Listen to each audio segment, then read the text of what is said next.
Okay, and in this section we're going to talk about organization of iMovie. We're going to come back to this. This is just a real brief ending to the storage and organization. And here I have a couple of hard drives on my computer here. I've got Richmond that we just looked at, and here's another one. This is a RAID system. But let's open these up, and I want to show you what iMovie does in these two cases. So I'm double clicking that open.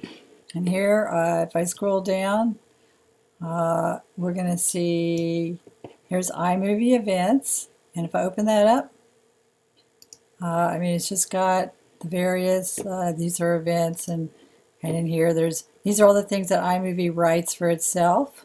Okay, and these are the teams from last year, and our last semester, oh, last year too, and these are some of the things they have in their events, and they've organized it. Actually, iMovie organizes the events. We'll talk about all this coming up, but this is a good kind of a precursor to that.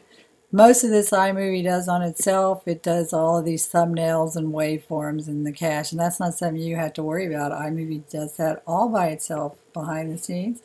The projects are something that we will be talking about a lot. Projects are your timeline, how you build things. iMovie, whenever you create an event in a project, it will create this on its own.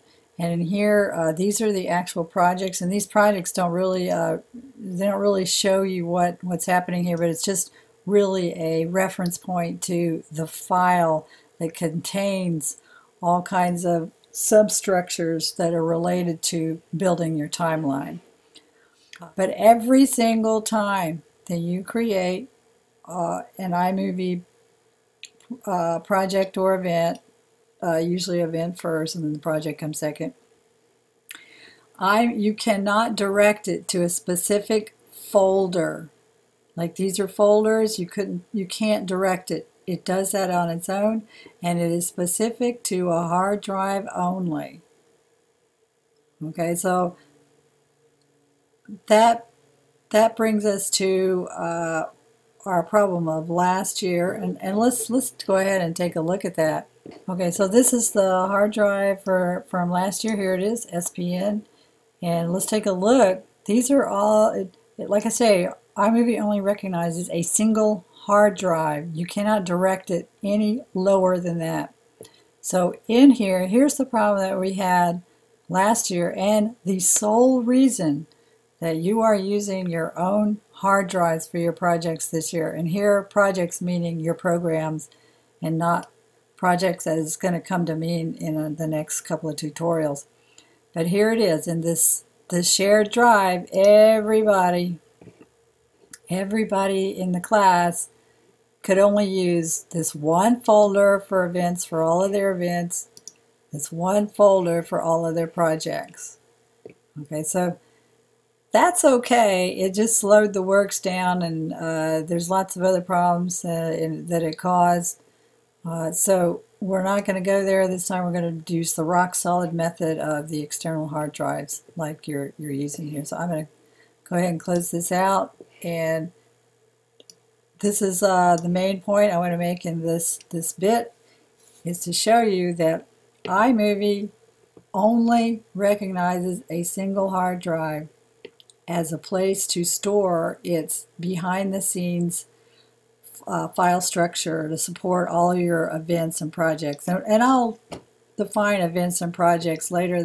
But that's what you're going to use to build your project, your programs, I should say, your movies. How about that? Okay, in this part, I wanted to continue on with the organization. We didn't quite cover what I wanted to in the last little bit, so we'll continue on. Hopefully this won't be so long or bore you to tears. So let's take a look at some really, really important organizational things that you need before you even open up iMovie, which we're going to do immediately after this, as soon as I show you this. So let's open up. This is from last year, if you recall, and this is the shared drive. And again, here, down here, are everybody's events and everybody's projects. Now, we already showed you that. But what I didn't show you was up here. This is how I want you to organize your media. Basically, media comes in three types. You have stills, you have audio, and you have video. So I want each one of you on your hard drive to create that. Now in this case, everybody had to create their own folder. But let's just take this first one here. And you can see that they created these three, the audio, the stills, and the video. Now here's some other folders, just practical practice stuff. But in their audio, they didn't have anything. Their stills, they didn't have anything. Well, they did. They had lots of stuff here, and this is what they used to build a project. And in your video, that's where you're going to store. It takes a while here because it's actually going across the network, but here's all the video that they use. So if you will take the time and divide up all the material you're going to need, that you're going to use, and keep it in the same hard drive. We're going to talk about storing your video that you can't get again. We'll store that somewhere else. It's really crucial to have your video in two places. In case something happens to your hard drive, you can always go back and get this, and it won't be fun, but you'll have it. You can redo it, whereas it's really, really hard to go back and reacquire video. Generally, the audio and the stills are things that you probably can go back and get, maybe not, but you can just have this in a second place.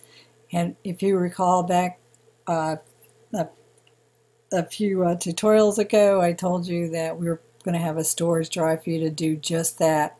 You're still going to do all your major work from your hard drive, your personal hard drive, but the class storage will be for storing your original video, just in case you need to go back and get it again. Okay, so again, this is the two iMovie folders that you're going to see. All the rest of this are things that we just added, but these two are always going to look exactly like this, no matter what. And it's only going to be you can't put it in a single folder. It has to be on a hard drive.